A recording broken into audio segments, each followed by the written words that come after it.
Hi everyone, and officially welcome to the launch of the Journee Girls Club podcast. Now, the reason that this podcast exists is because inside Journee Girls Club, we have conversations like this every single day. And I know that when I started my business journey, I wished that I would have like a group of friends that would talk about these sorts of things.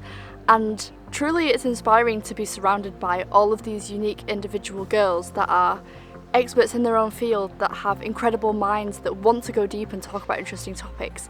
And that is a little bit of what I'm trying to capture here, trying to bring you some of the magic that happens inside of our community. And every single one of these conversations is just a true, honest conversation between friends. Yeah, I just want to highlight how amazing every single individual member of Journee Girls Club is, and I really hope that that is what you see as well when you listen to some of our conversations. So yeah, I hope that you enjoy. We're gonna start with Emma Redfern. Emma founded her first business 6 years ago. It was called the Calming Club, and basically it was all about helping people manage their mental health while also achieving their dreams. And her second business, She'd Yourself Made, she actually launched during the pandemic. And it was all about helping young creatives break into the industry, but also forge their own path. All of that really ties into what we talk about today. We talk about wisdom, we talk about Gen Z, and just what it feels like to be a young female founder in the time that we're living in. So I really hope that you enjoy, and I'm just gonna get on with the podcast. Welcome to the Journee Girls Club podcast. We're a private online community of young female entrepreneurs, founders and freelancers, leveling up in life and business together through genuine friendships and big ambitions. You're in the right place if you want to surround yourself with more girls on your level, having deep conversations while learning and growing through all the challenges of entrepreneurship and personal growth together. We're so happy to have you, and let's get into today's episode. Happy to have you. Thank you for having me. I'm excited to be here. So you're actually one of the first people that I ever remember seeing when I started my business journey. So what actually struck me the most about you is that you work with both successful business owners and complete newbies to the industry. And I was really wondering, are there any problems that both of those demographics have in common? I would say most of the time it comes back to mindset. So often people will come to me and they'll be like, I want to build my business, I want to grow, I want to work on my personal brand. But often it's all of those things like limiting beliefs, self-doubt, imposter syndrome that show up for everybody, no matter what stage they're at. And it's often their own beliefs that are holding them back from actually doing the thing that they want to do. So most of the time they do actually have the answers, or they know what they want to do, but they are blocking themselves in some way, which I think is really interesting. So there's definitely that common theme between the different groups, that no matter what stage they're at, there's always some sort of mindset block that's holding them back. So yeah, always love uncovering those and kind of seeing what's causing them or what's stopping them from actually taking that action as well. So yeah, it's very, very interesting. Yeah, definitely. There must be, because at the end of the day, we're all human, right? So there must be there must be a similarity in most of the things that we come across. But they're probably, new, when you reach a new level, you suddenly come up against new problems. And I think that's why business in general is such an interesting personal growth tool, because you actually constantly come up against all of these different problems, and it's actually just more uncovering yourself and your own, I don't know, issues. Is that the right word to say? Yeah, definitely. I feel like you're literally challenging yourself every single day. You're doing something new, you're trying something different, and you'll see little mindset blocks that pop up for you. I still experience them now. I still find that there's some things that I'm like, oh, I didn't realize that I had that belief, or I didn't realize that I need to work on that particular thing. And I don't know whether you get the same as well when you're trying to grow or trying to take things to the next level. But yeah, it's always so interesting. But usually you need somebody else to kind of hold that mirror up for yourself and actually go, yeah, there is a problem there. I find from talking to people, I uncover those mindset blocks a lot more than if I'm just sitting down on my own and trying to figure it out by myself. I don't know if you experience that as well. I feel like I mostly process sort of my more subconscious beliefs or subconscious blocks. I either sort of uncover them through writing or through speaking to other people, because I think that sort of shared experience, and actually that physical connection that you form with someone when you're having a deep conversation is actually sort of the unlock to that. Yeah. Do you know what I mean? Yeah, sometimes it just clicks into place. Like when you're speaking to somebody else, it's just like they've thought of it, or they've seen it, or they've seen why you're blocking yourself. Because you can give yourself loads of excuses as well, which often I find in my clients, but also in myself, is like, oh, I'm not doing this because, oh, I haven't got time, or I haven't like got the confidence yet, or I haven't done this yet, so I can't do that big goal. But actually it's just you putting little barriers in place to keep you safe, because your brain's like, oh, that's scary, maybe I don't do that yet. And I think that's really interesting. But yeah, I love journaling. Like journaling's great for me if I haven't got somebody to speak to, which isn't always possible if you're running a business on your own and you're like, I can't just talk someone's ear off for 2 hours a day about all my problems. And I think journaling can be a great way to be like, right, let's get all the ideas out of my head and just write it down on a piece of paper. But I definitely do need to do that more, because yeah, it's such a great tool for thinking about things and uncovering those like common themes that keep showing up, those common barriers that keep blocking you, because as they say, they'll keep showing up until you learn that lesson. So I think it's really important to like notice what they are as well. Yeah, definitely. I've definitely felt that before of like wanting to almost ignore a problem that I'm facing or Yeah. something that it's maybe, like I say, it might even be subconscious. Like it's not necessarily like, Mm. oh, I know that this thing is happening. It's just sort of like a repeat pattern that I've barely noticed that just keeps cropping up, whether it's like a certain part of my cycle where this keeps cropping up, or whether it's a Yeah. certain, just like if I feel a certain amount of stress, then I go to this habit.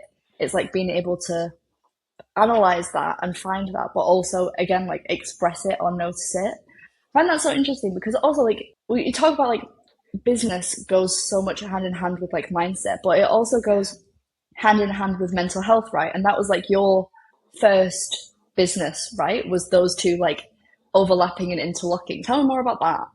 Yeah, so my first business came out of my own experience with anxiety. So I got diagnosed with anxiety when I was 12 years old. So, like, every time I talk about this, I'm now like, how old am I and how many years have I had it for? So it's been like 14, 15 years now, which is insane. So, yeah, long time of experience in anxiety. And I think when I set up my first business 6 years ago, so had kind of lived with anxiety, had really struggled to find support, really struggled to find people that also experienced it as well, because it wasn't really spoken about as much. And I'd like dove into the world of personal development, trying to understand like how I could feel better, like tried hypnotherapy, tried guided meditations, tried breathing techniques, like all of the things to try and help with things like panic attacks, which were like the biggest problem for me of how the anxiety was showing up. And yeah, struggled to find anything that wasn't really clinical or wasn't like therapy.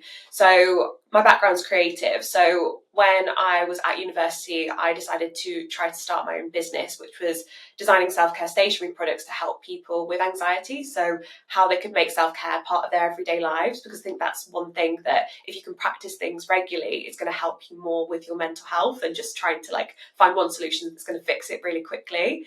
So yeah, literally started from my own experience of having a panic attack and thinking there's got to be something out there that could help me when I'm feeling like this.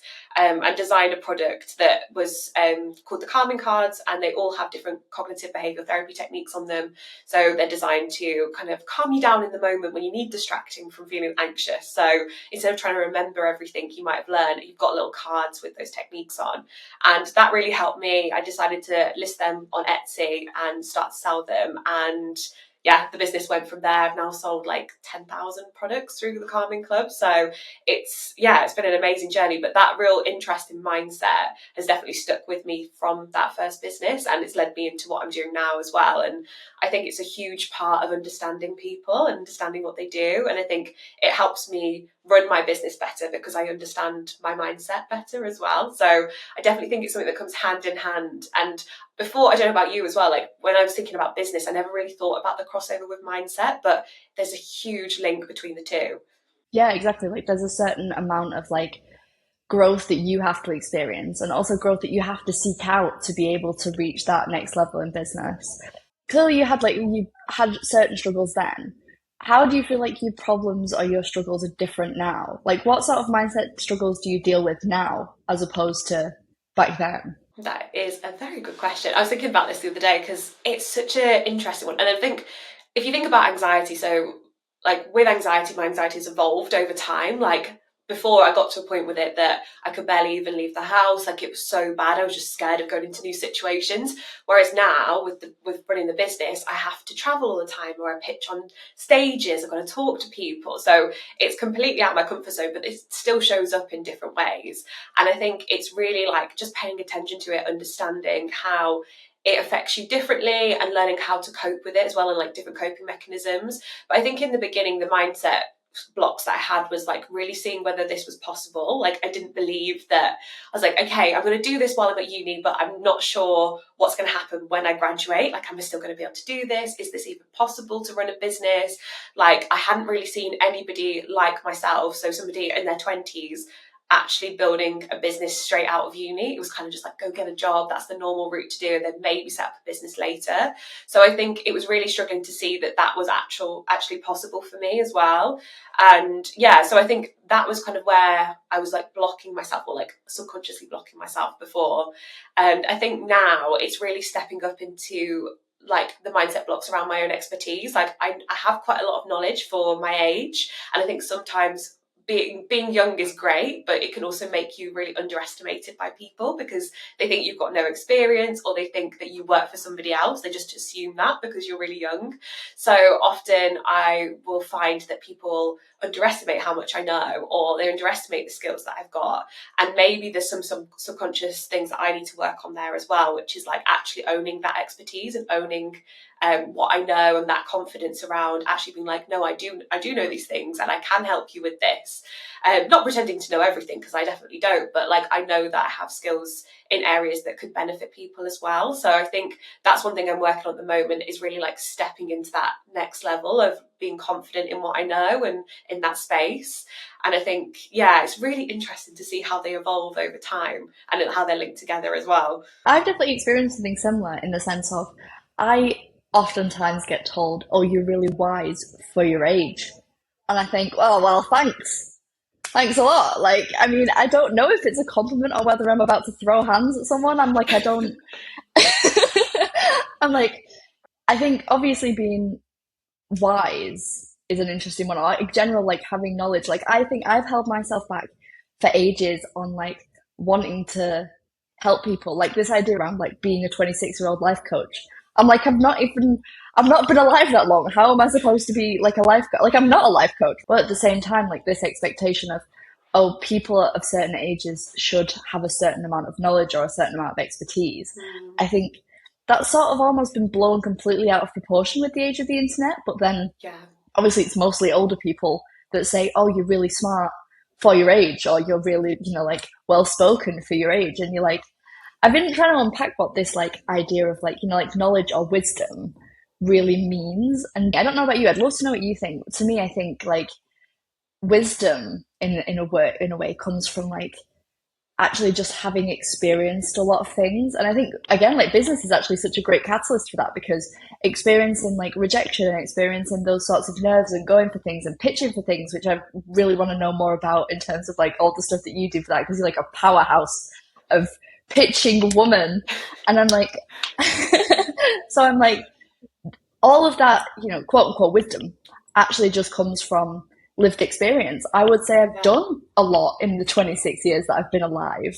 Yeah. I've made an effort to go out there and gain experiences and travel through Asia and build businesses and talk to people and network and do all these things. So maybe it's an influence of lots of different sort of like things that I've done. But like, how do you feel about it? What does wisdom sort of like mean to you, and how does it resonate? Yeah, I agree. I think wisdom's a really interesting one, because I also get that, or I get like, you're really mature for your age and things like that. And it's like, it's so frustrating sometimes. The amount of times that I'll go into networking events or rooms, and they'll be like, how old are you? I'm like, do you ask anybody else in the room how old they are? And I think it's kind of measuring like kind of the wisdom compared to your age, or like they're trying to gauge like where you're at in your journey, which I think is quite interesting. But yeah, wisdom is something that I probably used to associate with people that were a lot older than me, like kind of our grandparents, and like people that Yeah. have had loads of experience. But I think wisdom is really powerful, and I think it's also really great to see more younger business owners or younger mentors that can support young people that are a few steps behind them in the journey, rather than being like 10 years in front of them, because it's so much more relatable. Like when I was at uni, I remember having like people come in and talk about different things in their career, but often they'd have 20 years experience, and you'd be like, that's so far away from me trying to get my foot in the door of like actually just getting that first piece of experience, that actually I really relate a lot more to the young people that are starting their businesses now, because they can see themselves in me, and I can talk about the things that I've experienced when I was at their stage of their journey as well. And it's all relatable to the time, and like obviously like I said, the internet and things that didn't exist 20 years ago when people were coming up into their careers. So it's such a different landscape now. So I think it is a real superpower to be able to relate to that and actually share a different perspective on things. And that's one thing I really want to lean into. And yeah, wisdom is a really interesting word, because I don't think I would say that I'm wise, but I think it's one of those things that is kind of leaning into that expertise again, leaning into that knowledge that I've gathered along the way, and seeing that as really valuable for other people as well. So yeah, how do you feel about the word wisdom? Like, does it resonate with you? Like, I feel like wisdom is like knowing that you don't know everything, Yes. right? Yeah. I think that's like that's sort of what pops in my head to me, is like being wise enough to know that you don't know. And Yeah. I think that that's like, again, I think that's almost like a superpower, in a sense of being like, I don't have the right answer. I have an idea, and I think being able to express ideas is really important. I think that maybe is what people then maybe perceive as wisdom, as saying, oh, I have ideas based on all of these little bits of life that I can piece together in this exact moment to give you some advice. But it sort of comes back to, actually, what you just said about like you're always like an expert to someone, because I feel like you sometimes like hold yourself back from being like, oh, who am I to give this advice, or who am I to say this? But actually, not only do you have a very unique set of life experiences that contribute to your unique perspective, and obviously you've seen the world through only your eyes, so that's already a unique experience in itself. But also, yeah, like you say, like there's a relatability element to that, where seeing people a certain amount of steps ahead of you, as soon as they sort of like, there's a threshold, isn't there, somewhere of, that's not me. Like I can't relate to that. And I think that you're actually way more powerful the closer you are to someone's problem, and the more you can relate to someone's problem. Like I always heard it as like, you know, if there's 10 levels to something, a level 2 can teach a level 1, and a Yeah. level 5 can teach a level 4, 3, 2, and 1. But a level 3 or 4 can relate to level 1's problems way better than a level 10 can. And Yeah. there's such a wide gap that essentially the people who are way, way more experienced are actually so much more bigger picture. They're so much further removed from the minute details that like this person is actually struggling with, that they almost can't help them, because they can't remember what it's like to be in that mindset, to be in that feeling. It's like there's a whole empathy gap between those two people. So yeah, it's a really interesting one, in terms of like just this sort of like idea of what do you hold as knowledge, and what can you sort of like portray to the world. I feel like that must also be really interesting, when, because you like talk at unis and stuff, right? How does that Yeah. usually, like, how does that feel, and how's the reaction usually to that? Yeah, it's a strange experience, because like, yeah, I would never have expected that a few years ago. Well, like I graduated 4 years ago now, so like before I graduated, never would have been expected to like speak at different universities and do that kind of stuff. But I do.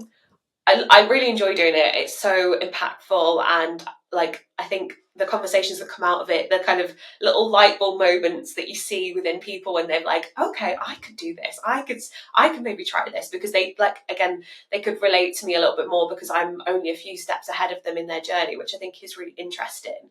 And I think I do feel like I have a responsibility, not because I'm trying to put any pressure on myself, but I do want to bring more young people into the rooms that I'm in. So like normally I'm one of the youngest people in networking events or meeting business owners or like doing different things. And I'm like, there needs to be more young people here. More people need to see that this is a possibility. So by doing those talks, by speaking to young people, I'm showing them like this is actually possible for you as well, because I would have loved to have seen that when I was at uni. Like they never brought in any business owners that were building their own thing that has got between like 5 to 10 years experience in an industry, it was always really far out of reach people. And I think if I'd seen that, I would have gone, actually, I can do that as well. So I really love the fact that universities are now bringing in more people that are founders, people building businesses. I think they could definitely do more around it too.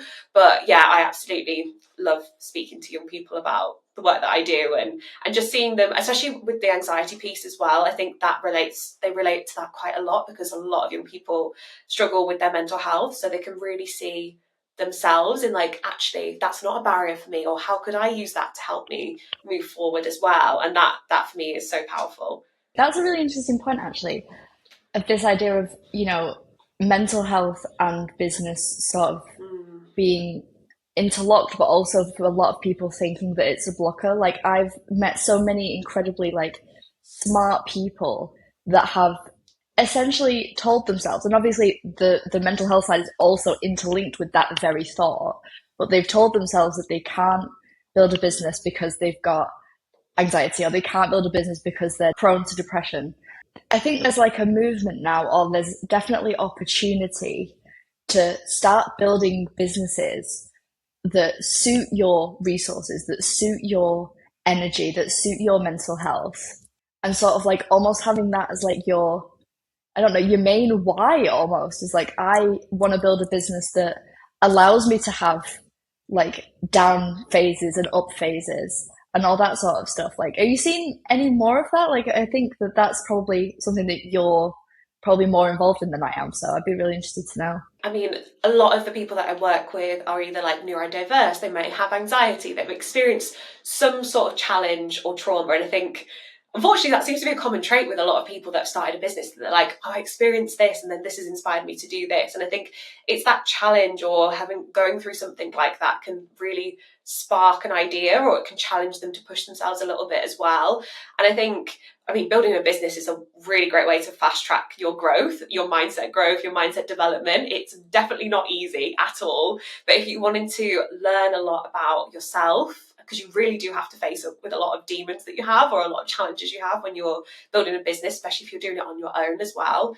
But it is a great way to build a flexible lifestyle. So like, I can choose when I work, and I can have days off if I need to, or if I need to rest, which definitely need to do more of and find more balance with that. But I think when you love what you do, I think a lot of people can relate to that as well. It's like, there's no time for rest. That's so when me. you love it. It's so me. We'll have to talk about that later. That's like a whole different Definitely. can of worms that we need to talk about. Absolutely. And I think it's so hard because you often really love what you do. So rest can be like, you can always think of ideas. And I know we've spoken about this before, like when you're out and about, you can be like, oh, I've got a great idea for my business. You want to get home and you want to work on it. So there's so many things that you can do when you run your own business, but it does really give you that flexibility to work on projects that you absolutely love as well. So as much as it can be difficult, I wouldn't trade it for anything, because I think it really challenges me to push myself, but also then have that flexibility to be like, you know what, I do need to take some time out because I'm feeling a little bit burnt out, or I'm feeling tired, and I don't need to ask for permission because it's my business, which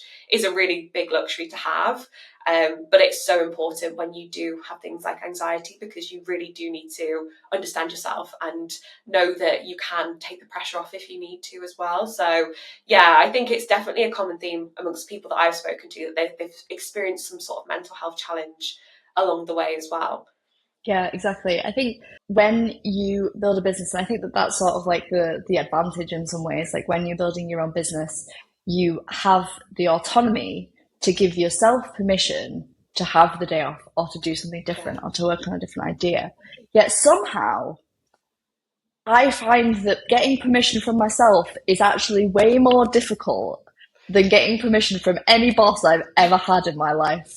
I'm not saying that that's been easy. I've always, either called in sick Yeah. to work, being like, oh, they might tell me I'm not allowed to be sick and then I'll have to come in. Or, like, whatever it is. But actually having that freedom and that autonomy, I find it actually a little bit more difficult to give myself permission, because there's always something I can do. There's a reasoning there. There's not a, oh, okay, have a nice day off.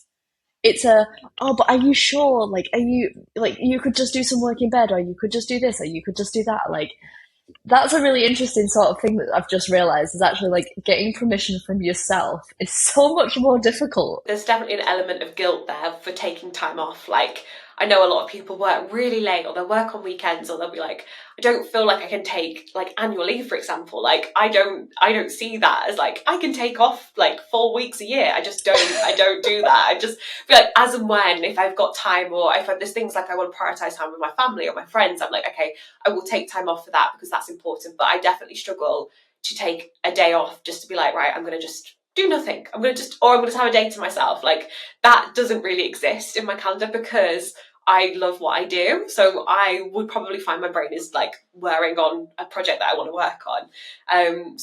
Yeah, I completely get what you mean, giving yourself that permission to just take some time off. But I think as well, like, you do have to really listen to your body as well. So like, if you do need to take rest, like if there is signs popping up for you that you're like, actually, maybe I'm not quite okay at the moment, maybe I'm pushing myself too much.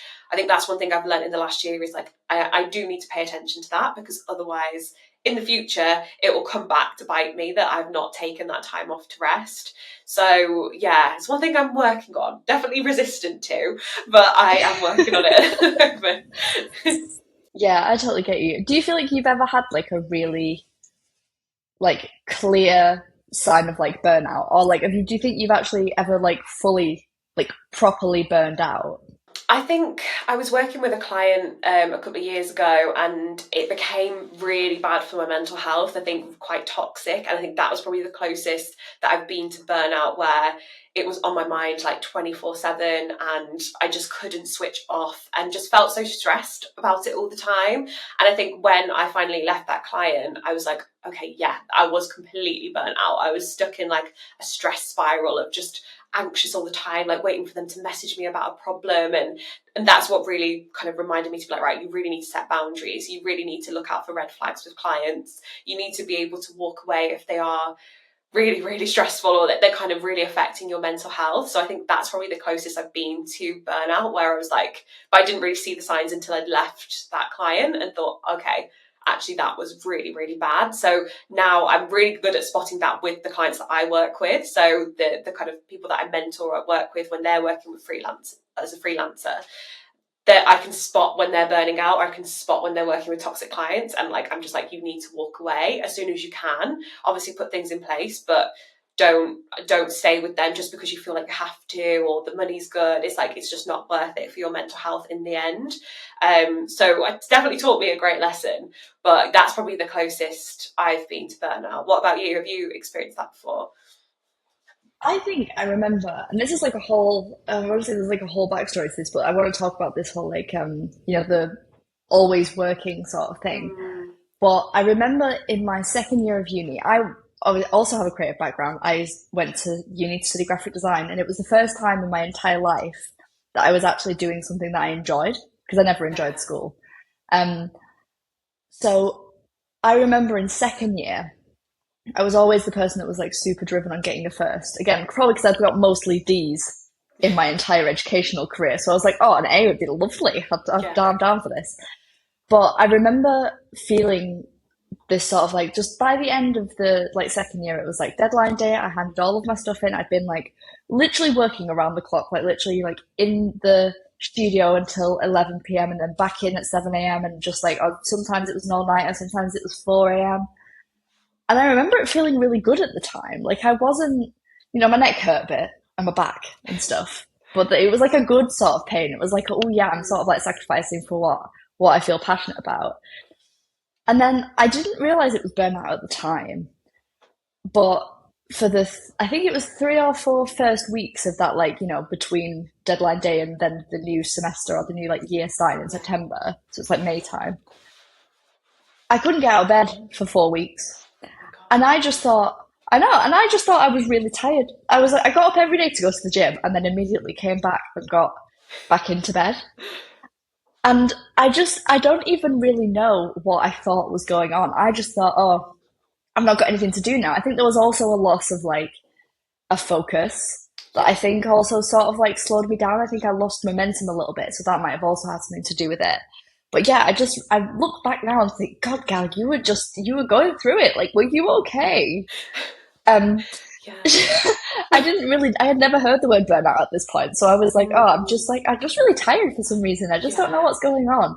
Um, so it took me a long time to recover from that, but that's the only time that I've ever really got to that point. I think I definitely have like on like up and down phases sometimes or whatever, but that's the only time where I've genuinely probably hit burnout and been like, oh, useless.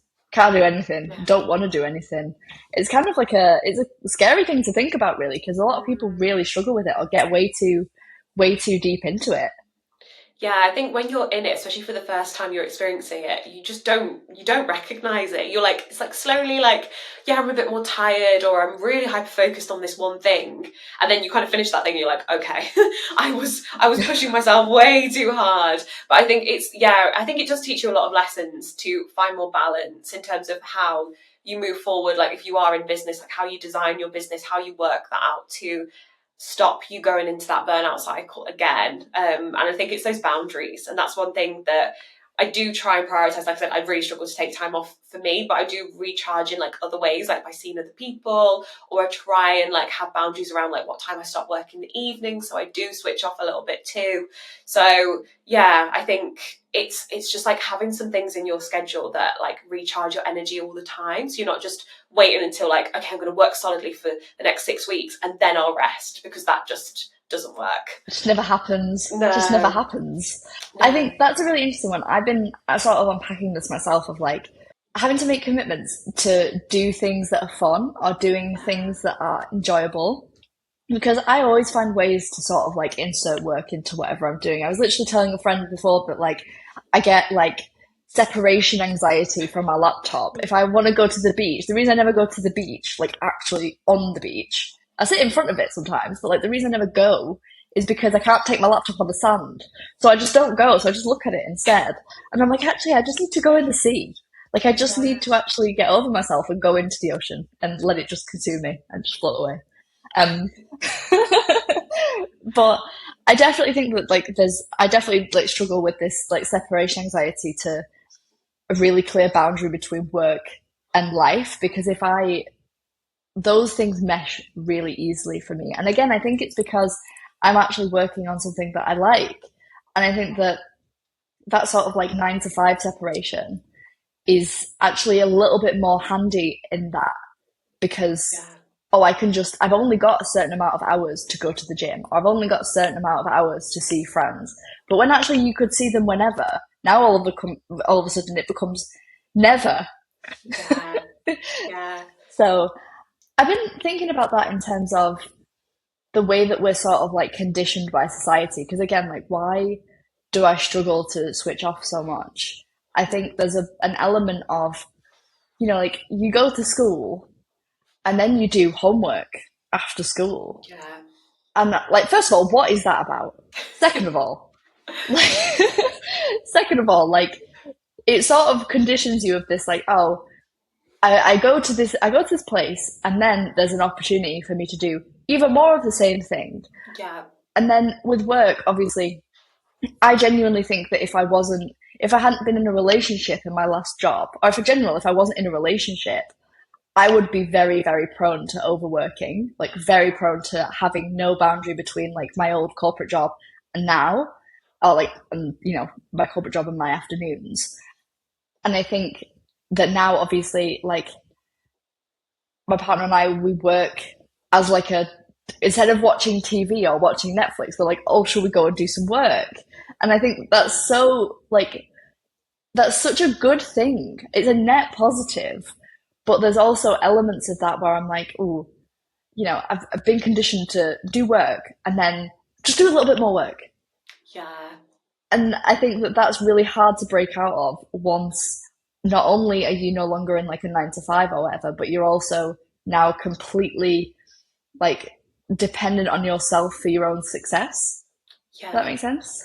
Definitely. I think it's such a difficult one because I think there's like a lot of things in society where it's like, oh, well, relaxing looks like sitting in front of the TV watching Netflix. But actually, it might be that you have spent the day at the beach working, and that is quite a relaxing environment for you to do that, and you've created such a nice environment for that that it feels enjoyable, so it doesn't feel like work. So I think it's like leaning into that energy of like, if it feels enjoyable and you work in the evenings, then do it because you're enjoying it and you're maybe recharging from that too.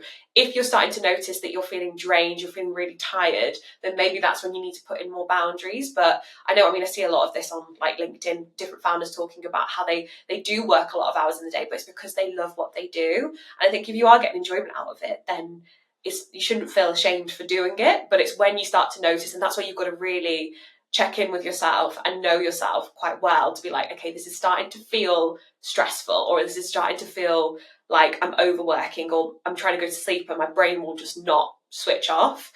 And I think that's where I try and notice things, because if I work really late, then I'll find that my brain will just be buzzing with ideas when I'm trying to go to sleep. So it's like, right, I need a cut-off point where I don't look at social media, I don't look at my laptop, so then I can actually rest, because if I don't get that sleep, then I'm going to be awful the day after and I'm not going to be able to concentrate. So yeah, I think it's paying attention. Does this feel good or does it feel stressful? And then kind of paying attention to that and seeing where you maybe need to put in more boundaries. But I mean, probably you really enjoy what you're working on, so it doesn't feel like work when you're doing it.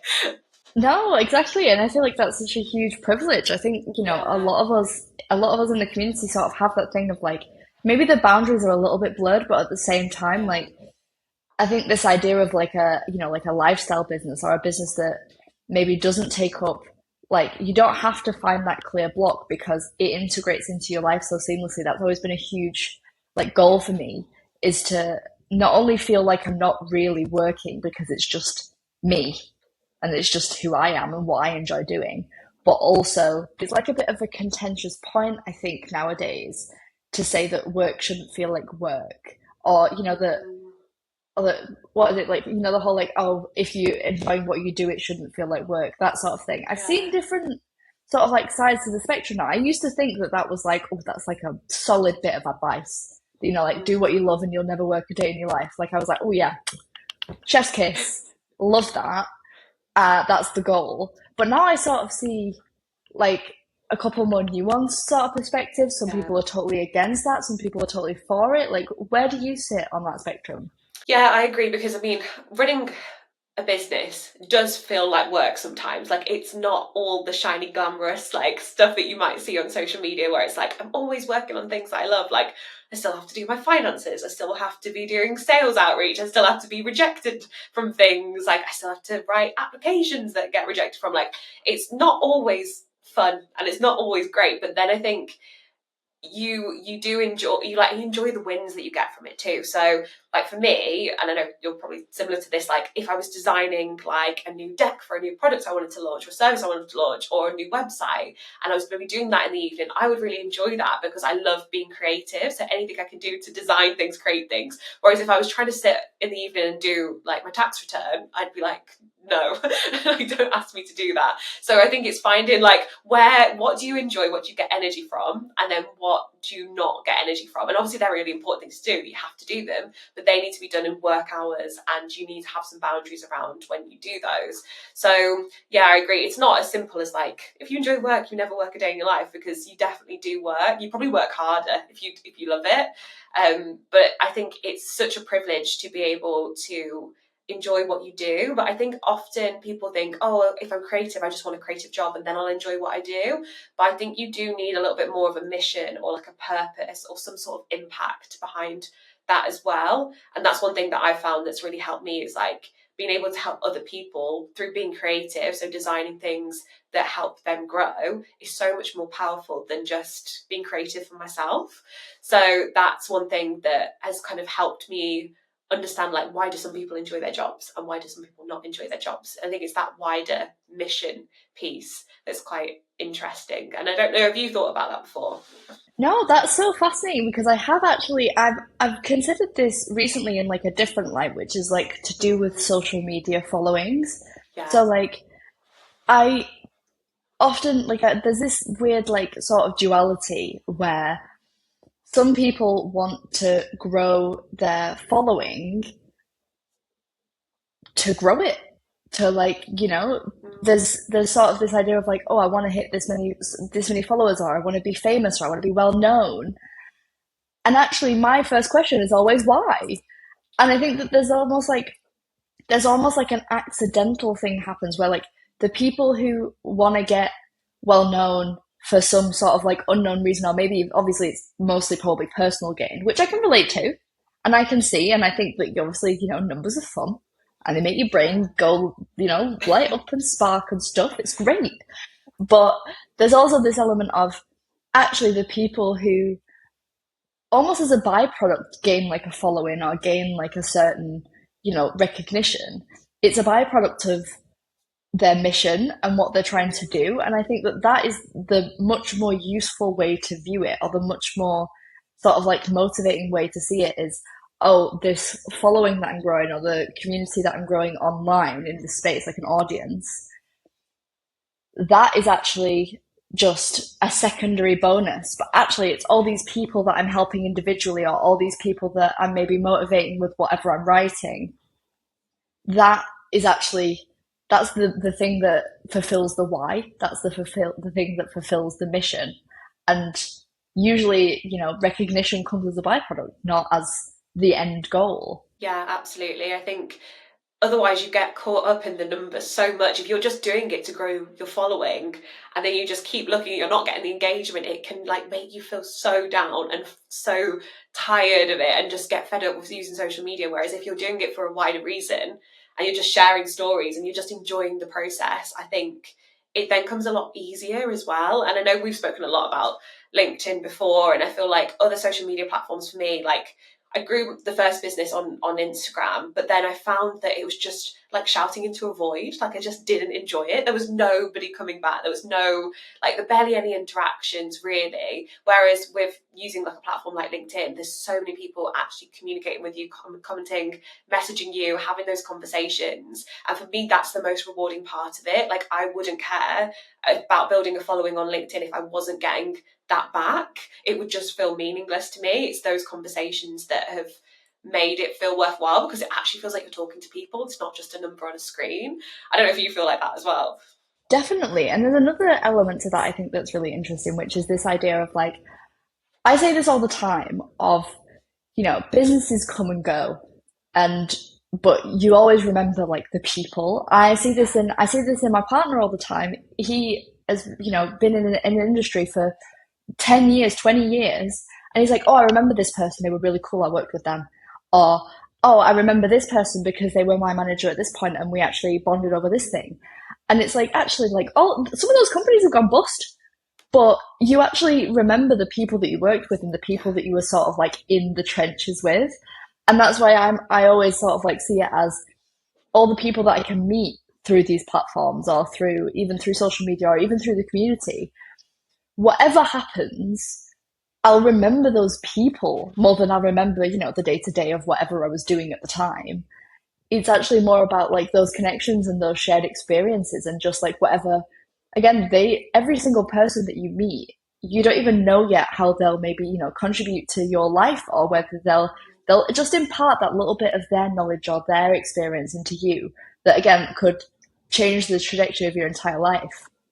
And we don't see it, but it's always the people that sort of bring the serendipity, not the the sort of like the business or the social media itself. It's always one person. It's always a real human being that is the catalyst for that.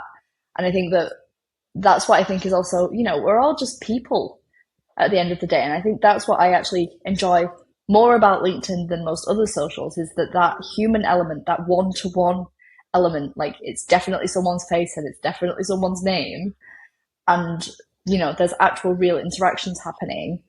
That's the sort of bit that I think other social media platforms like miss, but also just what makes the actual journey more exciting and more fulfilling.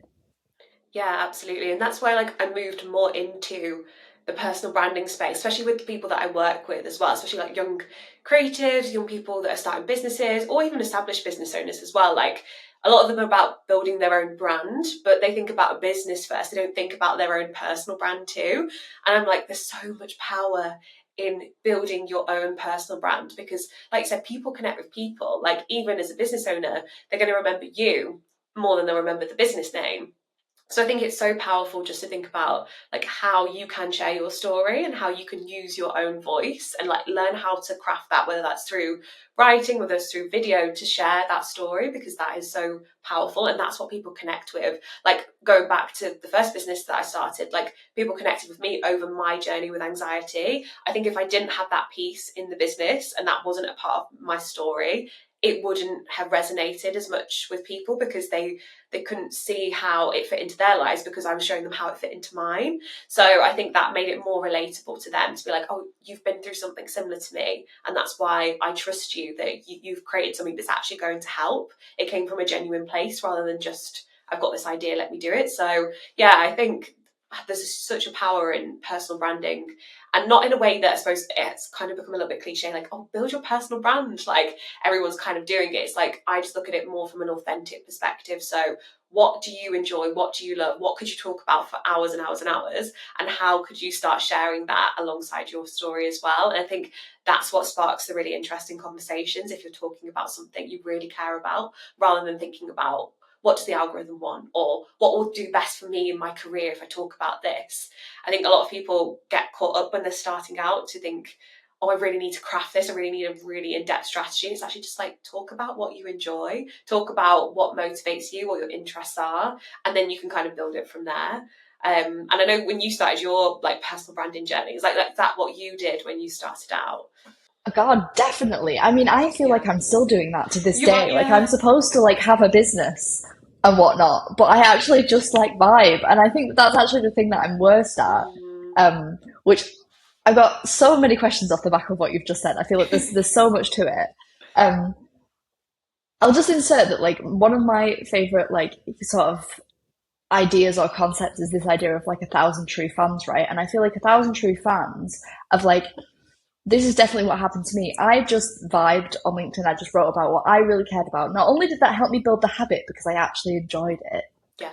but also it created a circle around me or a network around me that were just interested in what I had to say. And I think that that was sort of the advantage I ended up having, was that I'd not built an identity around a certain business or a certain offer. I actually just built it around me. So this concept of 1,000 true fans is like, once you have 1,000 true fans, it doesn't really matter what you're selling. It's because people want to buy from you and but want to support you. And I think that that is sort of like where I almost geared it towards inadvertently. Like it wasn't ever like a strategy. Again, I'm like the queen of having no strategy, no game. I have no idea what I'm doing. But I just sort of like show up and hi everyone, what's going on? What's crackalacking, you know? Like and I think that that has definitely helped in being more about me and my experience, which again is sort of like an infinite fountain of ideas and an infinite fountain of stuff that I can talk about, because I never have to think about, I mean, again, maybe I should. Maybe, you know, this is the thing that I need to like move into. But to start out, this idea of this is who I am, this is what I believe, I don't have to worry about, oh, this doesn't fit into a content pillar that I've got. Mm. Like, it's just as important to sort of like express the wholeness of who I am, and then maybe niche down from there, I think. What do Yeah. you think? What's your favorite sort of like strategy for that sort of thing? Yeah, so with a lot of the clients that I work with around personal branding, one of my favourite tools as well is called Ikigai, which you may have come across before. Yes, Yes. yeah, I love Ikigai, and it's basically a Japanese framework, which means your like reason for being, your purpose.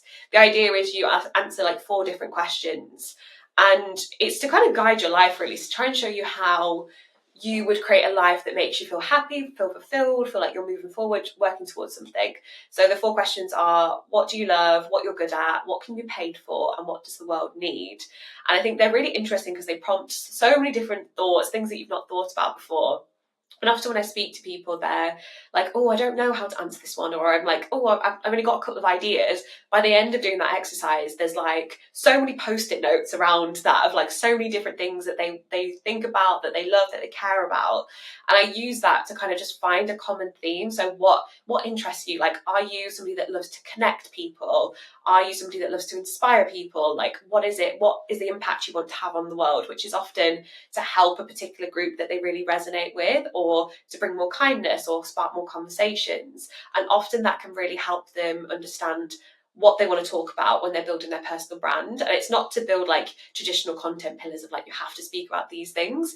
It's more just like, what's a common theme? Like, what do you want to be known for? Like, what's that one thing that if somebody was to describe you to somebody else, what would you want them to say about you? And it's just that like little insight, it kind of just lights them up and think, oh yeah, actually there is a common theme between why I do all of these different things, and it's because I'm on this particular mission.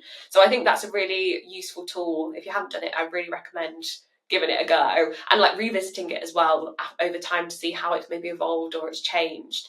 But it's a really great way to just like direct you in a certain way, or start to think about different content ideas you could talk about. So that's one thing that's been really helpful for me to use and then to work with other people on, because it just unlocks their mind a little bit, because they may never have thought about a mission before or what they're working towards in terms of purpose. So yeah, it's a really interesting tool. Do you not think it's sort of terrifying, or maybe it's just me, but do you not think it's sort of terrifying to think about what you want to be known for? Because I think there's Yeah. like a certain amount of identity people entering the industry, and like the younger crowd that you work Yeah. with versus the older crowd. Do you feel like there's a distinct difference between the two in terms of like how they react, or like how they feel like energetically towards that sort of like question? Especially with doing that exercise, like if I ask them what they're good at or what they love, they can be like, oh, I'm not sure, I'm not as confident. Whereas often people that are a little bit more established or a little bit older, they feel like they know themselves a little bit more, so it's maybe easier for them to answer that question. But I think it's, and this is, I always approach things as like, take messy action. So you can change your mission, you can change it, you can adapt it, you can change the wording that you have around it as you move forward. It doesn't have to be perfect, and mine's definitely evolved over time with different things that I've learned or different things that I've experienced. So I think it's like, it doesn't have to be perfect. Take away the need to be like, I'm going to have to be known for this for the rest of my life. It's like, what do I want to be known for now? Like, what is it? Like, am I a great designer? Am I a great videographer? Like, am I a great business owner? Like, do I want to help people in a certain charity? Like, what is it that you want to do? Like, just think about like one thing that if somebody was going to introduce you to somebody else, they mentioned this, because that just might be the unlock for you for an opportunity or something like that. So yeah, I Yeah. think it's taking that pressure off. Like, I'm gonna have to be known for this for the rest of my life, because I think the stats now is like we're gonna have like 5 different careers during our lifetime, because there's so many things that we Wow. can learn. Yeah, I think it's like really high. Like the chances of us changing careers is so much higher than previous generations. So you're probably going to evolve and change over time. So it's like thinking, what can benefit me now? What would I like to be known for now? And use that to then just take that step forward, rather than it being like, I'm going to be known for this for the rest of my life. Wow, that's sort of terrifying. I did not know that. Yeah. I don't know if I love or hate that, to be honest. Because again, like I think that this is like it's one of those things that like I think business owners, or at least I've had to very recently crack, which I think is again terrifying, is this idea of I might not work on this forever. And I think that Yeah. that's like a it's like a hallmark of, sort of like, all these like business owners that are like, oh well, I pivoted from 4 different things, or Yeah. I four businesses failed. Oh, it's like, what is it, 9 out of 10 businesses fail, and I'm like, oh my God, well I've not got 9 yet. So, you know, there's on the one hand you're Yeah. like, oh, there's such a likelihood that you'd be part of the statistic, and then there's another part of you where you're like, no, not me, not me. Yeah. I'm not going to be part of the statistic. I'm going to do something differently. Um, but this idea of like different careers, or different sort of Mm. like missions and stuff, I think that's so interesting. And I think another thing I wanted to say about like the personal branding side, I used to like really remember this, especially coming from like a creative or design background. Like this used to sort of be drilled into us in a way, but then you sort of lose sight of it once you go into the industry, I think, which is that actually most of your work will eventually be around your personality and Yeah. not about what you can offer, because there's thousands and thousands of designers, there's thousands of service providers that are the same as you, there's thousands of people offering the same product, but actually it'll just come down to whether somebody likes you and what you stand for, and people will seek you out because of your, again, like, we call it personal brand now because we're all social media-y, but actually it's just reputation, right? Like, it's just, and again, like, reputation, I think that's like a really interesting like duality here. It's like we're calling it a personal brand now, but a personal brand almost feels like something that you decide to be and then you try and build. Whereas like a reputation, that's sort of flipped on its head, where it's like first you take the action and then you end up being known for something. You have to essentially front load that knowledge and that who you are. You exist as that person and you put yourself out there as that person. And then other people essentially decide what your reputation is. And I think that there's elements to both that are good. There's elements to both that are useful. But I think that they go hand in hand. And I think it's important for us not to lose sight of the fact that you can have a personal brand and decide what you want to be known for, but you also have to earn that title. Yeah, absolutely. Yeah, you can't just expect to get it straight away without taking the action as well. And I think that's where a lot of people get frustrated. And I think one of the reasons that I started building my personal brand more intentionally was because, I mean, my background was fashion, kind of was thinking about going into the industry, had no connections, no contacts at all to try and get into that space, like literally zero. And I mean, I didn't end up going into fashion because of starting the business, but I realized that I was going to have to be the one to build out my network. It wasn't going to come to me. I needed to take that action. So I think, yeah, 100% agree. Like, you need to back it up, your personal brand up with your reputation, and that's decided by other people. Like, you can put things out into the world, but it's other people that are going to decide what they think about you, whether that's right or wrong. They're going to receive it in a certain way, and you can only do so much to craft that. But I think if you are taking the action, people can see that you're working hard towards something, or you're creating amazing work. Then you're going to build that reputation alongside your personal brand too. So I think it is so important. But it's like, for me, I looked at personal brand as like taking back that control into my hands of like, who's in my network, what opportunities can I create for myself that weren't going to come to me without doing that as well. So I think that's one thing that I try and get a lot of young people to do, especially while they're at uni, is like start to intentionally think about who do you want in your network. It doesn't have to be really crazy like big CEOs or like designers, creative directors at different companies. It can just be people that you know locally, or people that you could connect to that are a few steps ahead of you, that could then you could learn from, or they could maybe do an introduction for you. Like, there's so much you can do by just actively trying to build that personal brand alongside your reputation as well. But for me, it was really just like taking back that control of like, how can I expand my network to create as many opportunities as possible. And yeah, it's worked so far, so it's going well. Perfect. Love that for you. It's the same for me, to be fair. I think it's like one of those things that you never start out to build something. I think that's like sort of, I don't know, maybe there's like a generational thing there where like most of the people who have ended up where they ended up never started out wanting to be in that position or ending up in that position. I think obviously now with social media, I think maybe it's a bit easier to see the end goal and be like, no, I want that. Like, you're fresh out of uni and you're like, I want to be a creative director. And you're like, most people don't end up being what they initially wanted to be. Or maybe they are in their own personal ways. Like, maybe they are in some like, maybe I'd say I wanted to be a creative director when I left uni, which I think is so funny.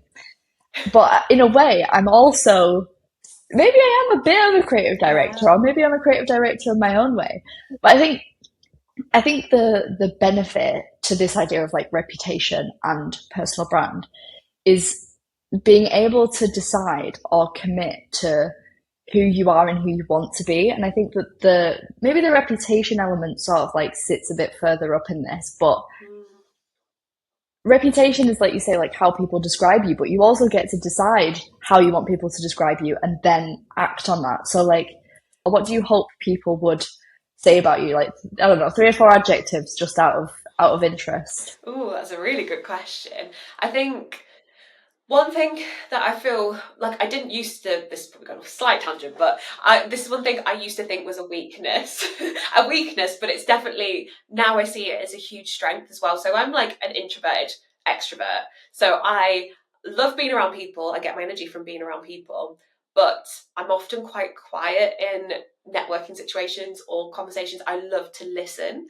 And I think that's one thing that's actually a really big superpower for me. And I'd love people to say that I'm a really good listener, because I think that's a really undervalued skill, because I'm really good at hearing people and actually really understanding where they're coming from or what it is they're struggling with, or kind of seeing underneath the surface where that might be coming up from for them. And I think that is, yeah, something I would really want people to say is like, she's really good at listening and understanding like how I'm feeling, or kind of where I'm struggling with something, or just really just genuinely taking an interest in people, which I think is something that's a little bit lacking these days, I think, in terms of people that I've met, and it's often quite self-focused. Whereas I think that power of listening, and something that I wished I'd known when I was younger, that thought, actually, I'm not that confident, I don't speak up, I'm not the loudest person in the room, maybe people aren't going to value me as much. But actually that listening is so important, and you're actually able to pick up so many more things by doing that than you would do if you were just talking about yourself the whole time. So that's one thing I'd love people to say about me. And I think mainly coming back to like helping people, like people will recommend me to friends that are struggling with something or they're stuck. So I'd want them to say like, I'm really good at helping others see opportunities, like see their potential, basically help them discover it for themselves.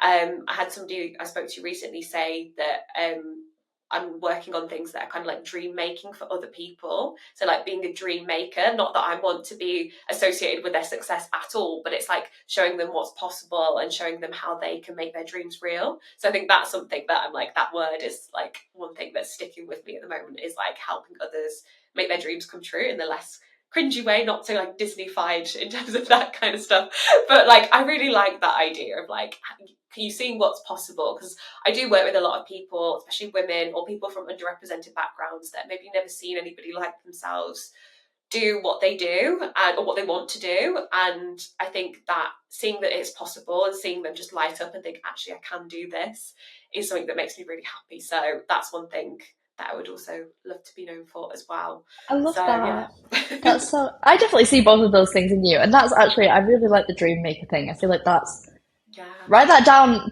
like, patent it before anyone else goes and gets it, because that's really cool. That's a massive compliment as well. I feel like that's like one of those things where someone actually says something to you and you're just being yourself, right? But that someone else can see that in you, or that can recognize that and thank you for that, is actually like, it's such a massive, like almost a wake up call to how valuable you actually can be to people. Yeah. But I definitely see that you're like the fairy godmother of goals. Oh, thanks, Kat. And then the other thing I was going to say is like, what really stuck out to me about what you said is this idea of caring. Because, like you say, like I think that caring is almost a bit of a dwindling resource nowadays. Yeah. And I saw a post on social media somewhere. I can't remember by who and I can't remember where, but it was someone saying about how like service providers, like, whether it's like graphic designers or whether it's, just creatives in general, or whether it's even people like us that are trying to help other people, they're losing their edge, because actually what we're now like in an era of is passive income. Sell as many courses as possible so you have to do as little work as possible as the service provider. Whereas actually the whole point of paying someone to do something for you is that they've got skin in the game. They have a vested interest in you doing well. You want someone to care. And Yeah. we're sort of entering a phase, I think, where people are caring less and less, even about people's success. It's like, okay, buy my course. And I don't actually care whether you do it or not. I got paid. Yeah.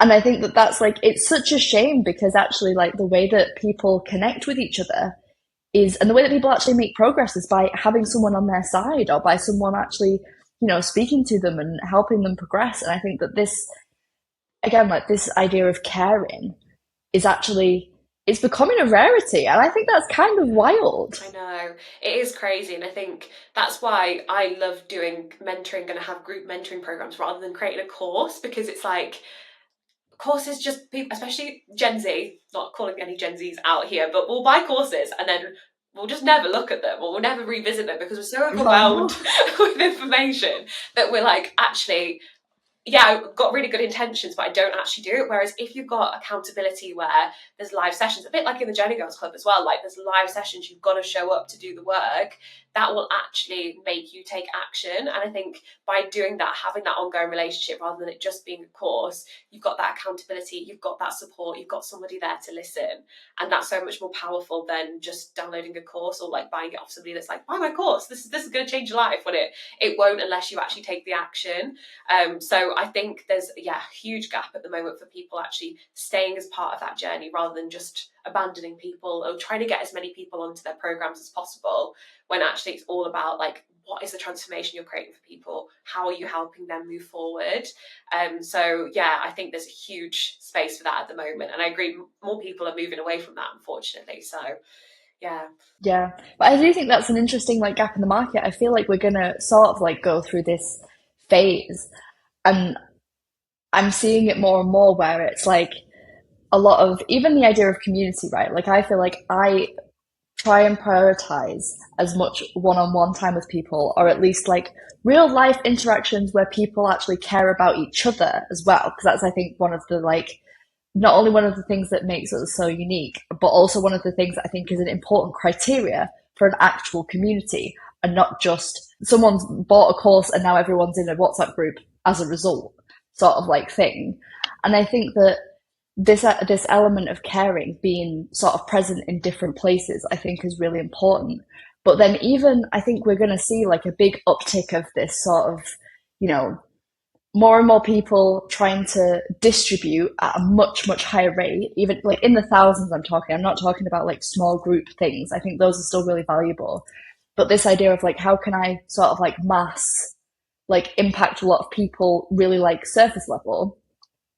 And I think that the people who actually care, we're going to at some point revert back to all of the value being in one-on-one, or in, you know, like small group settings where people are looking at each other. I think we're still at the beginning of that cycle. Like I think we're still quite a way away from that.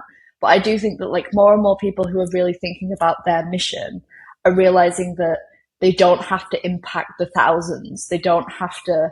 Like they don't have to find some like passive income stream where they don't speak to anyone and don't do anything. Actually, people are much more fulfilled themselves in their own jobs by being able to impact the individual and look people directly in the eye and be like, I see you and I hear you and I can help you solve this problem. Yeah, absolutely. And I think it's taken away the kind of the only metric of success of a business is how much money you make or how many people you have on a course. It's like, actually, are you enjoying the process of like delivering what you're doing? Like, are you feeling like you're connected with people? And I think you only feel that if you are as part of their journey as well. And you can't support 1,000 people one to one at the same time. It's just not possible. So it's finding ways that you can maybe support them through like lower touch content or whatever that is. But if you are wanting to go deeper and actually create these big transformations, it's actually creating these containers or these spaces where people can feel like they can connect with each other as well. I think that's why the Journee Girls Club is so good, because you can actually speak to people and you can actually have those conversations,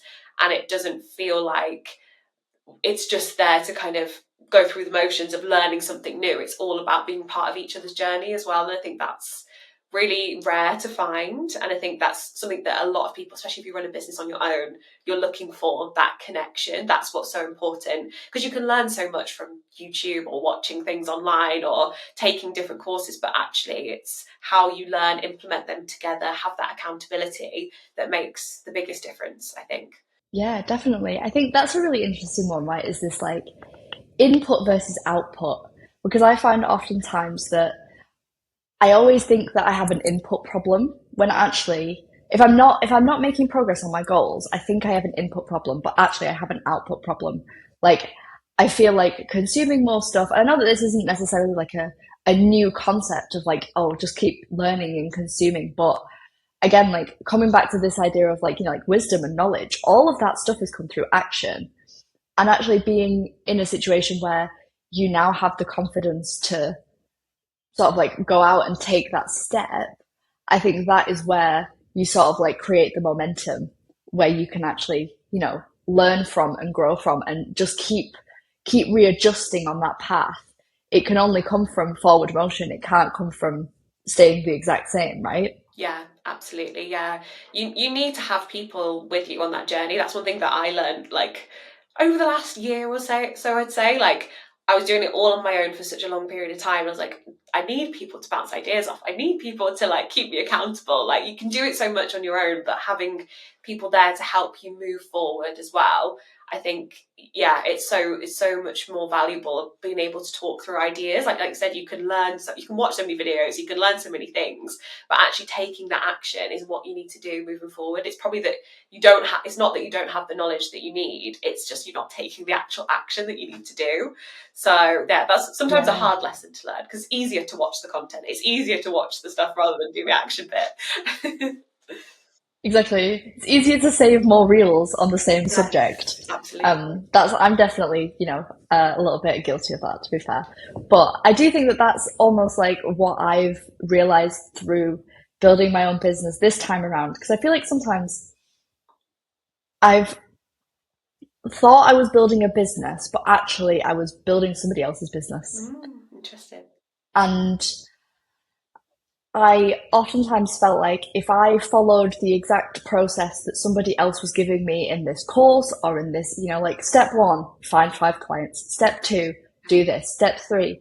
And actually, this time, like building a business, it feels a lot more me. It feels like my business because, again, going back to that like Gen Z sort of like building businesses that fit around their life and their lifestyle, I think all of the questions that I've faced when sort of like building Journee Girls Club to what it is, building the business to what it is, all of those questions have actually been answered from myself, like from my gut instinct or from my like moral compass or whatever it is. But like I've found this time for the first time that listening in deep down to what I think is the right decision and going with that has actually allowed me to build a business that feels like mine and not like the copy of somebody else's that they've sold me on.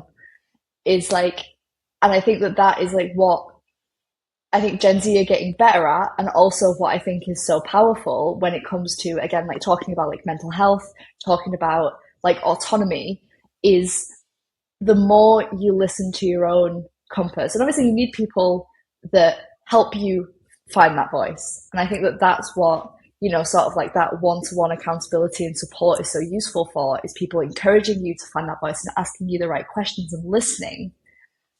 That's what encourages you to find that. But once you can find it and you can let that out, now all of a sudden you're building your one of one business. Yeah. It's almost, you can't compete with a business that has been completely founded on a series of decisions by one person. I find that super interesting. Like that's just been like on my mind recently of like how have you found that? Like how do you feel like your business is a reflection of you and your needs? Like has there been any like points in particular where you feel like you've made a real gut decision that makes your business feel more like you? I feel like both of my businesses have been designed for a younger version of me. Like I basically created it for my Oh. younger version of myself. So the Calming Club was designed in the moment really of like needing a product that could help me with my own anxiety, because I was fed up of letting it stop me or kind of getting in the way of what I wanted to do. And then with Studio Self Made, I'd set that up like a year or so after I'd graduated to try and help people that were like a year behind me in that journey coming out of uni, and thinking like, what do I do? How do I move forward, especially for creatives as well? Like when there's not always a direct career path, if you're not in like a major city or you don't live in the right location or you don't have the right network. So it definitely was probably created out of like a selfish place, but wanting to help other people, like giving them the gift that I wished I'd had when I was in that position. So yeah, it definitely feels like I've built a business that's been very driven by my own needs or desires or what I wanted or what I wished I'd had. And I could see that other people were struggling with as well. And I think that's why it's always felt so authentic to me, and sharing my story has always felt like a really big part of what I do, because it just is so relatable to the people that are going through that process as well, or have experienced something similar. So, and I always say to people whenever I'm like asking and trying to find more out about why they want to start a business or why they want to go freelance, it always comes from that kind of personal experience of something they, especially if they're designing a business, it's a product or service, it's like it's trying to help something that they've experienced or they've gone through. So yeah, I think there's a huge motivation from my own personal experience, and that's why I think sometimes it's hard to separate me and the business, because Yeah. it's so interconnected. Yeah, and going back to one thing you said earlier as well around like the potential for businesses to like, it might not last forever. I think that's something that's really interesting, because I've been trying to get around more business owners this year and like meet different people, especially business owners that are a lot older than me, and their thought of kind of selling their business or exiting their business is something that I never really thought about. I've always just built a business because I loved it, and I didn't think, oh yeah, in 10 years time I want to sell this business off because I want to make loads of money. It was just, I really want to do this, let's make it happen. And I think it's just being open-minded to see where you want to go in the future, and maybe thinking bigger if you want to. But it's also okay if you don't want to sell a really big tech business that you're going to exit on. You can actually just enjoy the process of building something that helps people as well. And I think that's where I'm at in the journey of like developing something that I wished I'd had when I was younger too. So I think any future businesses that I create, if I do, will always probably be motivated out of where I'm at in my own journey and trying to solve a problem that I've experienced, because you can relate to it so deeply. You've experienced it. You can feel that pain that you went through, and that motivates you so much more, and it keeps you going when you want to give up. So that's definitely been the thing for me that's inspired me to start building the businesses that I have done. Essentially being your own ICP. I think that Yeah, I feel like all of the businesses that all the founders that I meet are sort of their own ICP, and then yeah, but those are the sort of businesses where maybe they're a little bit more lifestyle businesses, or at least businesses that you feel like you could work in forever. I think that's a massive flex, because I feel like otherwise, if you're building a business, again, this is, to each their own. But for me personally, in terms of the life that I want to live, and I think this is maybe a little bit more common in the Gen Z sort of like sphere, is building a business that is sustainable, that you can work on forever, and not putting off your happiness until you've exited your yeah, company at $10 million. Being like, actually, I'm much happier making, $2,000 a month and covering my living costs, yeah, and just being able to vibe a little bit more. yeah, I think like that, I think is an interesting shift in the way that we sort of like see success, yeah, or in the way that we've sort of like defined the way that we want to build businesses. But again, like being your ICP, I think is like an indicate being your own ICP is an indicator for me of that sort of more sustainable lifestyle business, because you have identified your own need, rather than, trying to go out into the tech industry and try to, or like the, governments or whatever, and trying to yeah. find a problem that solves for them, is like maybe a more like a batched amount of time of like, delayed gratification. Whereas like now you actually get to enjoy the benefits of your own work at the same time. Yeah, and I think that's where we're also seeing like a lot of friction with Gen Z in the workplace too. Like, I think well, as a Gen Z myself and people that I speak to, I feel like they prioritize and we prioritize our lifestyles a lot more. So having that well-being element of it, the kind of not wanting to sacrifice our lives until we're 65 and we can retire. Like, we want to be able to enjoy it now. So that might mean we don't want to stay and work overtime in an office that we're not getting paid for, just for the sake of looking like we're working hard. And to older generations, that might seem like we're lazy, but actually it's just prioritizing our health, our well-being, our life right now. And I completely agree. I think its success doesn't always look like striving for that really big exit of a business or £1 million turnover every single year. That might make you miserable, and it's not about that. It's finding what that works for you. Like, I mean, the digital nomad lifestyle, I know so many young people that want to do that, and like if you can earn enough through your business to allow you to do that and that makes you happy, that should be your goal, not trying to make like 10k months or 20k months and that kind of thing. So I think it's really understanding like what motivates you, like where do you want to be, like what would make you happy, and not trying to conform to that type of business if you want to build a business. Because I think a lot of people, especially I used to think that like building a business successfully just meant earning loads of money and like building something really like profit over everything else. But actually there's so many other things that can make it meaningful, that it doesn't need to be about how much money you're making. It can be about, do you actually enjoy what you do as well? So yeah, I think there's a huge shift happening there. It's going to be interesting to see what happens, and if the generations seem to keep having this conflict around, are Gen Z lazy or are they just motivated by different things? But I don't know if you relate to that. Yeah. It's it's really interesting though, because I think that like I'm also a Gen Z. I mean, I'm just on the cusp, but I sort of wear that as a badge of honor, Yeah, to be same. fair. Yeah. Um,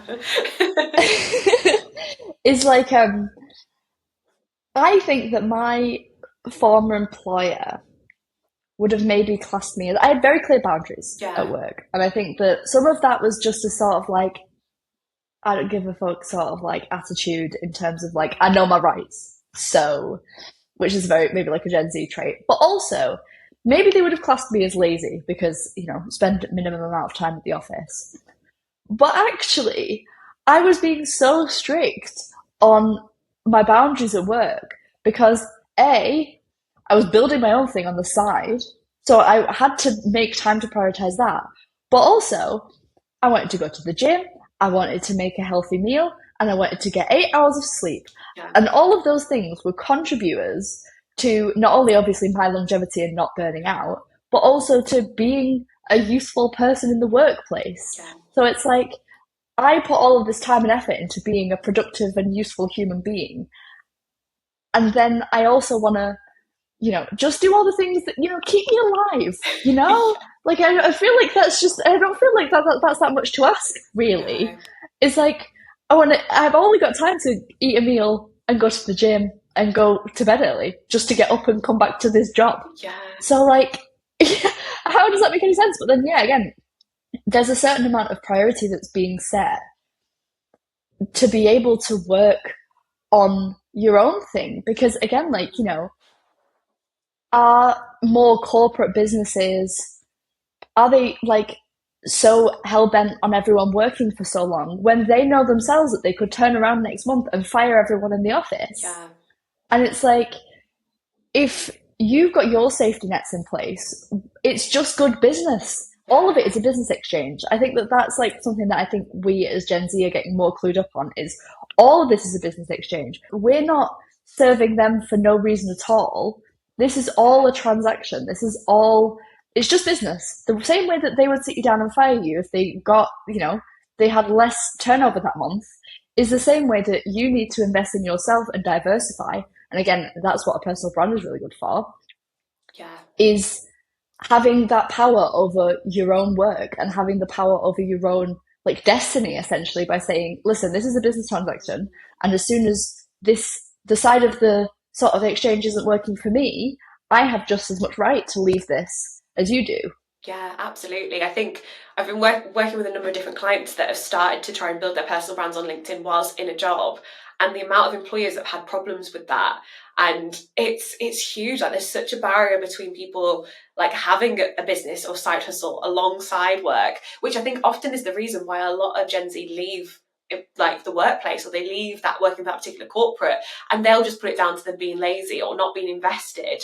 But actually it's because they didn't support them in kind of creating this insurance policy for their career, which is building their personal brand, developing a business. But also I think it's undervaluing like the amount of skills you can learn from building a business too that could help them in their job. And I completely agree, like what you were saying is like you were doing all the things outside of your job that kept you healthy, kept you like being productive when you were at work, rather than in 5 years' time going off sick with burnout because you've just been sacrificing your whole entire life for a job. And I think that's where things are being missed. And I'm not sure where it's coming from, like whether older generations are maybe a little bit resentful that they didn't do the same, or they wish they could have done the same or could have that flexibility. But it's interesting to see where this friction is at. But I think one of the best things you can do, even in employment, is to build your personal brand, or is to try and build a little side hustle. Not to the point of burning yourself out if you're doing too much, but I think it can help you make sure that if you did get made redundant or you did get fired, you've got options rather than going, okay, what am I doing now? I've got no backup plan. Yeah. But I think, yeah, especially in this day and age where everything is quite uncertain, you're not going to be in a career for the rest of your life. Well, probably in the same job for the rest of your life. You'll probably work at different places. It can really help you become more employable as well. So I think there's a well-being side of it, but also Yeah. like a future-proofing side of it as well. That's why I think like also freelancing is such an interesting thing, because like there's such a rhetoric around freelancing being so like it's not a safe option. But being freelance is not only obviously having much more control over who you work with, but also not all of your clients are going to drop you at the same time, the same way that one business would. So it's almost sort of like I had this backwards for so long. I thought, oh, freelancing is a bit too, insecure, and I don't know about this, I don't know about that. But actually, if you can build it, obviously, at the right pace and in the right sort of like way, you've got way more security than someone at a job. I know we've sort of like gone off a massive tangent here on like job security and the economy, but like I do think obviously a lot of this also has to do with mental health and with security, because the more secure you feel, the more creative you can be, the more space you can give yourself to actually be creative and actually think of new ideas. You can't do that when you're in a state of stress or in nervous system dysregulation. Yeah, and I think mental health often is so linked to like other things in life, like money, or like where's your job, or like, I mean, work is such a big part of your life. Like you're going to be doing that. I think it's a third of your life you spend at work. So it's a huge part. So it's going to impact it no matter whether you start a business, whether you work for a company. And I think completely agree with what you said around freelancing, that you've actually got so many different like income streams by working with different clients that they're never going to drop you all at once. So it's very unlikely that they're going to drop you all at once.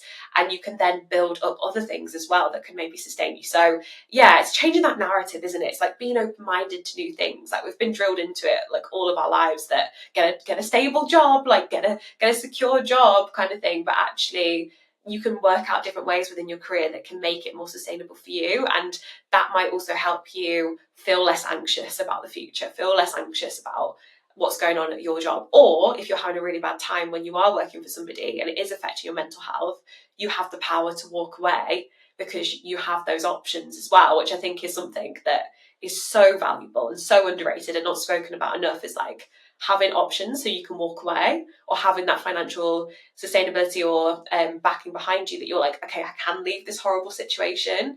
I think that is worth so much that people don't speak about that enough. Again, that sort of autonomy, whether it's in your own business or whether it's in freelancing or whether it's even, even just, I don't know, play in the job market a little bit while you're in your terrible job. Like that autonomy is actually, again, like feeling helpless and feeling like you've got nowhere to go or you've got no choice is actually like a lack of choice is actually like genuinely a very, large contributor to anxiety, depression. Like this hopelessness is not only is it a huge suck on your own emotional well-being, but it's actually also a large contributor to a lot of other knock-on sort of like problems or effects in your life. And I think that us being able to unpack that a little bit more and take action on that is actually what will make us a lot more happy in the long term, even whatever we choose to do, essentially. Yeah. So how long were you building your business alongside working in your job? Well, I probably shouldn't say for legal reasons, but on the side. No, I had, on the side, in my free time, outside of office hours, on my own laptop. Yes. Disclaimer. Probably only like 1 or 2 months, and at this point, I'd basically already decided that I was going to quit anyway. Yeah. But there was definitely this idea of like, this sort of like fire in me that was like, oh, I want to create something that I want to create. I think that's like a really big thing that I learned in my last job. And I think that this was actually like the catalyst for my first ever essential social media post, was working in somebody else's business, especially in like a design agency, right? You're building brands left, right, and center. That was what my job was. A huge benefit to that was that I got to see people day in and day out make their dreams reality, and I got to help with that. They'd come in and be like, I have this idea, I'm building this business, I've got coders, I've got people working on marketing. This is the idea. Create the visual for it. Create, like, help me feel what it is that I'm meant to sort of like be putting out into the world. And it was just the fact that all these people could come in and be like, this is my idea, and here's the funding I've got for it, or here's the sort of business backing, or I'm bootstrapping it, or I've got investors, or whatever it is. I was able to just constantly, day in, day out, make other people's dreams a reality. And even though that might sound like a bit sad, actually, it was a huge motivator for me to be like, if all these people could do it, people are just like revolving door in and out of this place, being like, here's my idea, here's the money, go. And I'm like, if all these people could do it, surely I can as well. Yeah, sometimes you need that little unlock, don't you, to see that it's possible and be like, I'm just going to go for it and give it my best shot and see what you can create. And you never know what's going to happen, do you? So, no, it's really good. Exactly. Those role models as well, like those people being around you. And I think that that's what, I think also, like, it's funny because even us, like, I remember seeing you on social media and being like, oh my God, she knows so much stuff. And like, you were like a celebrity to me when I first started off on social media. And now we're just like having this conversation, and it's just like, again, no matter where you are in your like journey or in your experience, there's actually so much that we have in common and so much that we can learn from each other, and so many like good conversations that can be had that will literally transcend most of the businesses or most of the money or most of the anything that we make. All of these things are actually what kind of makes life meaningful and makes it all worth it in the end. Yeah, absolutely. And I'd say, like, don't be afraid to reach out to people as well, and like actually message them and have conversations, because I think sometimes you can look up to people and think, oh my God, they're so much further away than like where I am right now, but actually there's so much that we have in common, and like so much we can talk about and help each other with. And I think that's so much more valuable than like kind of putting people on a pedestal and hoping that one day you'll kind of be like them. Like, there's so much you can learn, and I think that's one thing I definitely need to do more of, and have been trying to do more of, is like actually just like having those conversations. That's why, like I said before, love LinkedIn, because you can have those conversations and just not being afraid to actually reach out to people. And that's where the magic happens. That's where you can actually spark new ideas. Like this podcast, for example, like the podcast we're both creating at the moment, like they're all happening because we spoke to each other and created these ideas. So yeah, there's so much power in having these conversations. Definitely. Well, I feel like we should leave it here, because I feel like otherwise we'll talk literally forever. But thank you so much for joining me. And I'm so glad that, again, we've been working on our respective podcast ideas for ages and ages. And because of our accountability and because of our motivation on both sides, we've actually managed to make it happen. So thank you so much for being here. This has been so much fun. Yeah, no, it's been so good. Thank you so much for having me. Yeah. Let us know your thoughts by commenting below, and don't forget to hit subscribe. And if you're still listening to this, you might be a good fit for the community. So if you want to level up in business and life surrounded by girls on your level, then make sure you check out Journee Girls Club and apply to join our next intake of members. See you soon!